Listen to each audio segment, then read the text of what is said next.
Korean beauty standards are the best in the world. That is what the internet tells you. That is what every algorithm on every platform has been engineered to make you believe. And roughly 50 million fan edits exist right now, reinforcing the exact message. They're all wrong. And by the end of this video, you will understand why the most beautiful country on earth is also the most terrifying.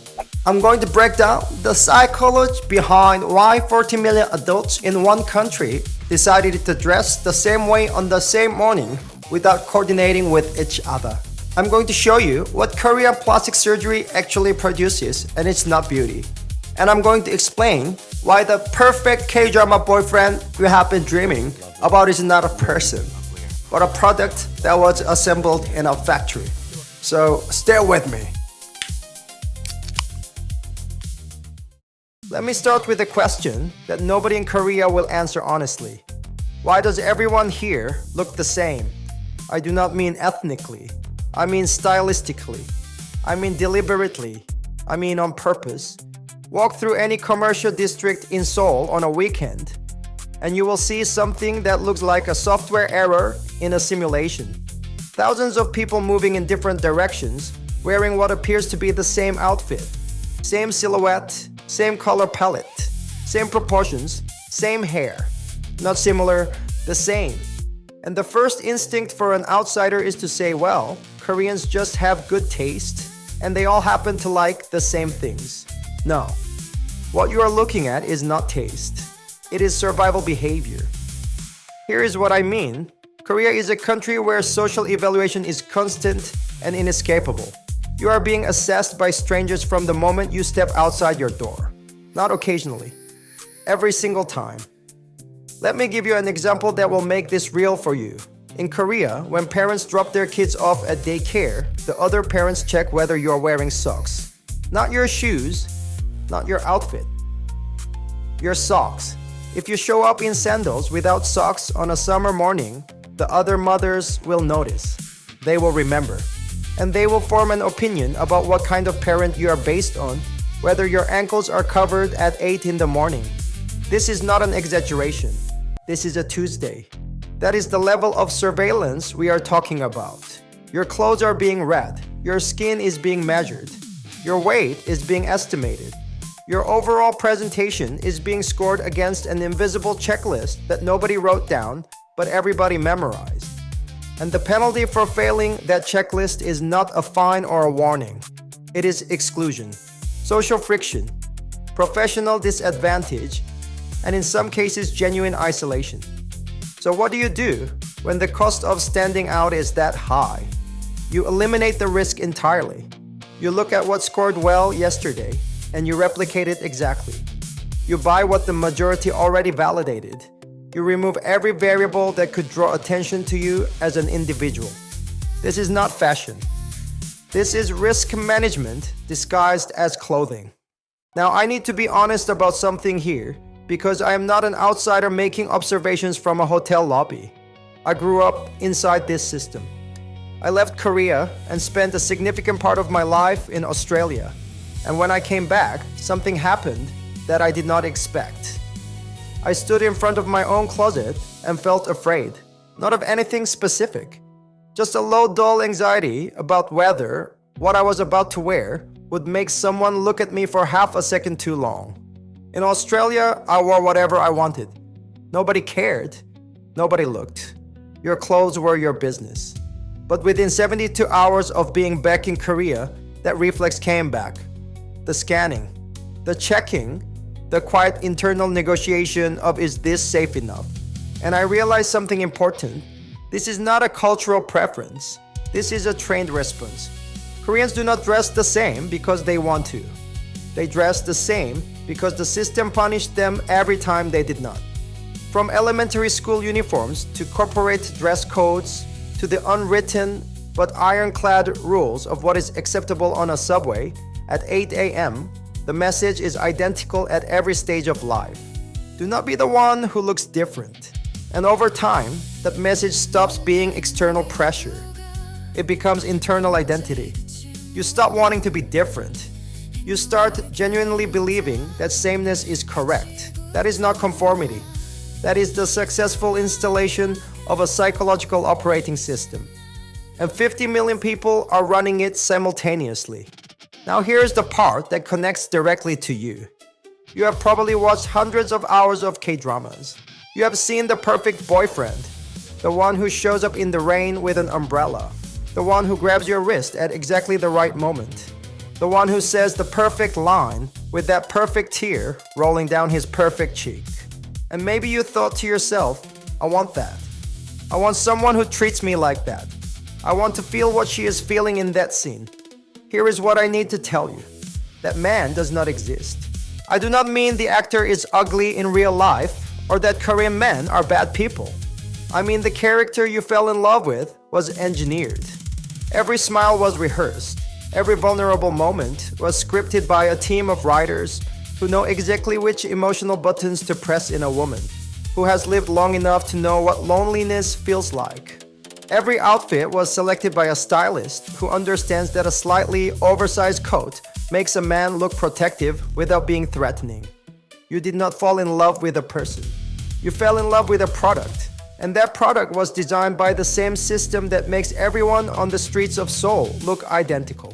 The same system that files down rough edges. The same system that punishes individuality.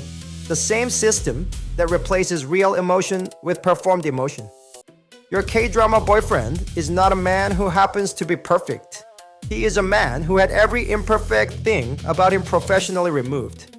And the man who is left after that removal is beautiful on the outside and absolutely empty on the inside.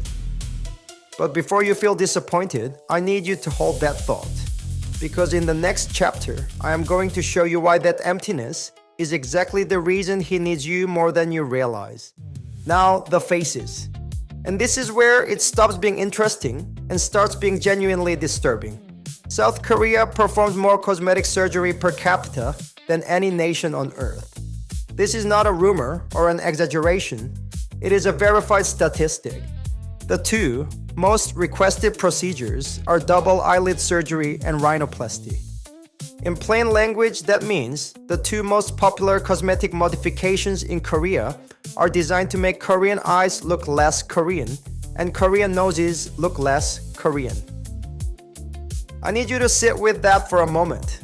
An entire country is paying medical professionals to systematically reduce the features that make their faces ethnically theirs. This is not beauty enhancement. This is ethnic self-editing at an industrial scale. And the result is visible. Sit in any cafe in a wealthy Seoul neighborhood for 50 minutes and you will notice that faces begin to repeat. The same nose appearing on different people. The same jawline on strangers who are not related. The same eyelid fold created by the same technique in the same cluster of clinics. It looks like a rendering error. It looks like a simulation running out of face templates. But it is not a glitch. It is the intended output. Now here is the part that genuinely breaks me.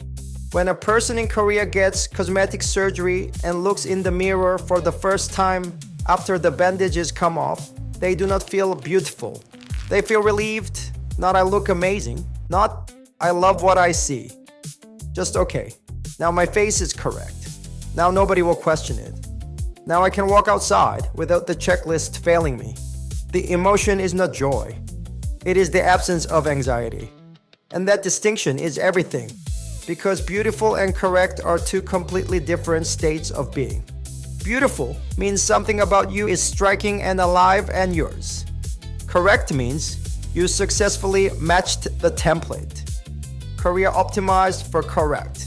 And in doing so, it eliminated beautiful entirely. You cannot manufacture beauty on an assembly line. You can only manufacture compliance. And compliance is what every identical face in every Gangnam Cafe represents. Not confidence, not self-improvement. Compliance. The successful submission of an individual face to a collective standard. Now think about your own face for a second. The one you see in the mirror every morning. The one you sometimes criticize. The one you sometimes wish looked different.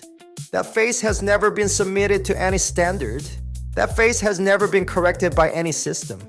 That face is the one thing about you that is entirely and completely yours. And in a country where 50 million people voluntarily erase their own faces to match a template that face of yours is the rarest thing on earth. Remember that.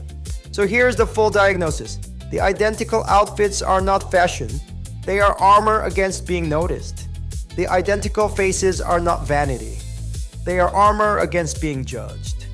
The entire system, from skincare routines that take 90 minutes to hair appointments every 2 weeks, to wardrobes that rotate with trends measured in days, not seasons, is not designed to make people beautiful.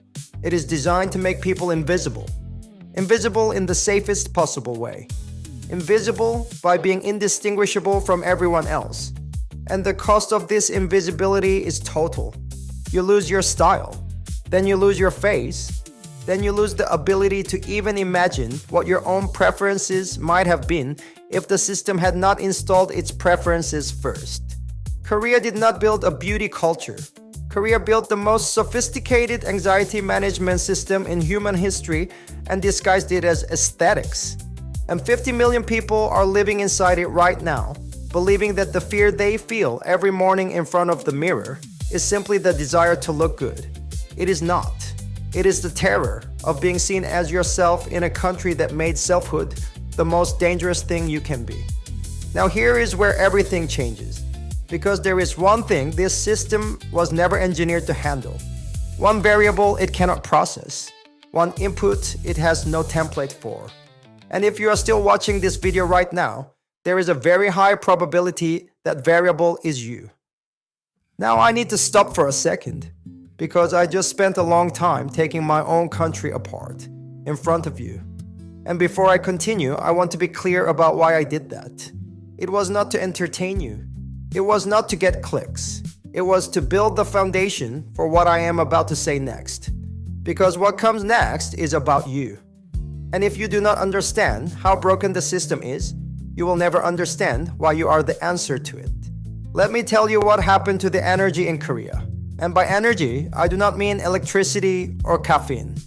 I mean the raw human force that makes a man feel like a man and a woman feel like a woman. Korea destroyed both. Here is how. The system looked at Korean men and decided that roughness is a defect, that a deep voice is threatening, that body hair is unclean, that visible muscle is aggressive, that any sign of unpolished masculinity is something to be corrected. So it corrected them. It taught Korean men to soften their voices, to smooth their skin, to style their hair like it was a professional obligation, to express vulnerability on command but never out of actual pain, to cry beautifully but never messily. The result is what the internet calls the soft boy. And I understand why you find him attractive on screen. He looks safe, he looks gentle, he looks like he would never hurt you. But here is what the screen does not show you. He's not gentle because he chose to be. He is gentle because the system removed every other option. His softness is not a personality trait. It is a factory setting. And then the system looked at Korean women and did the opposite. It told them that softness is a career death sentence. That femininity in the workplace is a weakness. That if you want to survive, you need to outperform every man at the table while looking like you are not even trying. So Korean women hardened. They learned to suppress warmth in professional settings. They learned to speak in shorter sentences. They learned that showing emotion at work is the fastest way to be dismissed.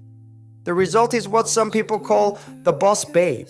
Driven, controlled, impressive, and exhausted in a way that nobody talks about. The men became too soft to lead. The women became too hard to rest. And the country lost its balance.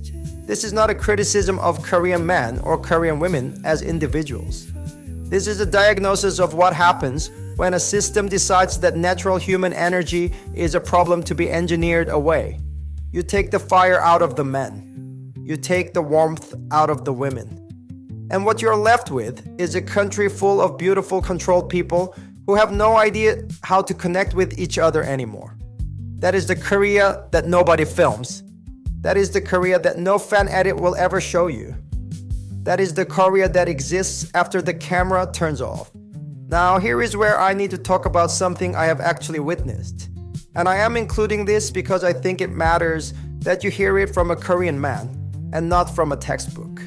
I have watched Korean men interact with Korean women hundreds of times. And I noticed something that took me years to put into words. The conversations are managed. The reactions are measured. The laughter is timed. Even the eye contact feels like it has been approved by a committee before it reaches the other person. Everything is correct. Nothing is alive. Both people are performing. Both people know the other person is performing.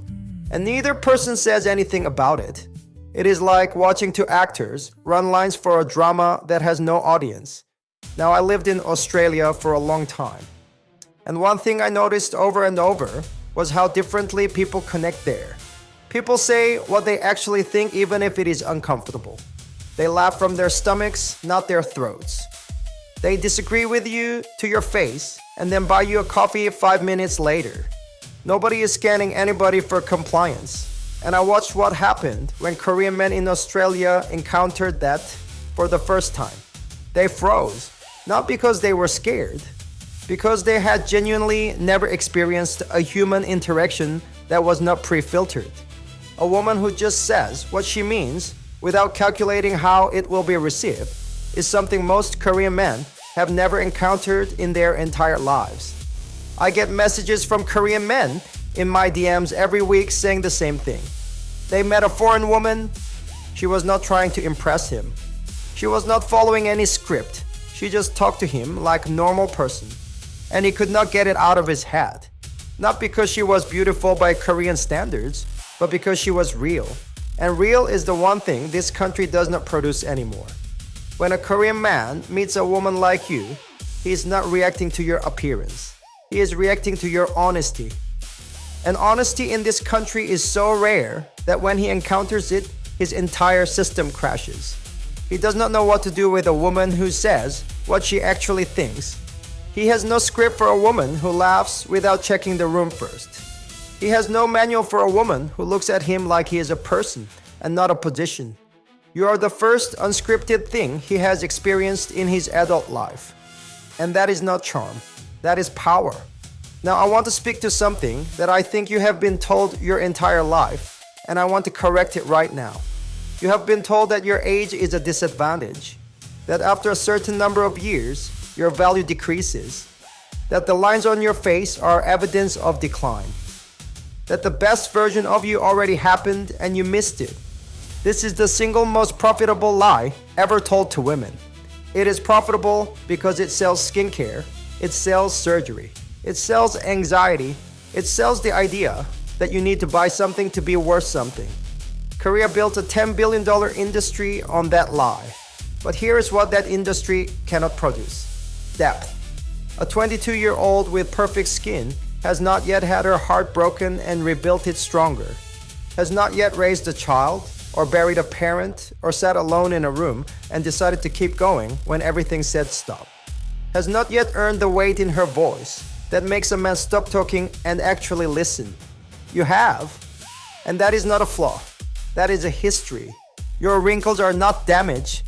They are documentation. Documentation that you survived things. Documentation that you chose yourself when the world told you to choose someone else. Documentation that you are still here, still open, still willing to feel something after everything you have been through. Korea erases that documentation. Korea smooths it out, filters it away, pretends it never existed. But you kept yours. And in a room full of filtered faces, your unfiltered face is the only thing that is real. Now, I want to speak directly to every woman watching this regardless of where you come from. Whether you are black, white, Latina, Southeast Asian, Middle Eastern, or something that no form has a category for. You carry something that this system cannot replicate. I'm not going to call it beauty because beauty is what Korea manufactures on an assembly line, and I refuse to use their word for what you have. What you have is presence. The presence of a black woman whose voice carries a resonance that entire music industries have spent a century trying to imitate and never could because it is not a technique, it is a lived inheritance.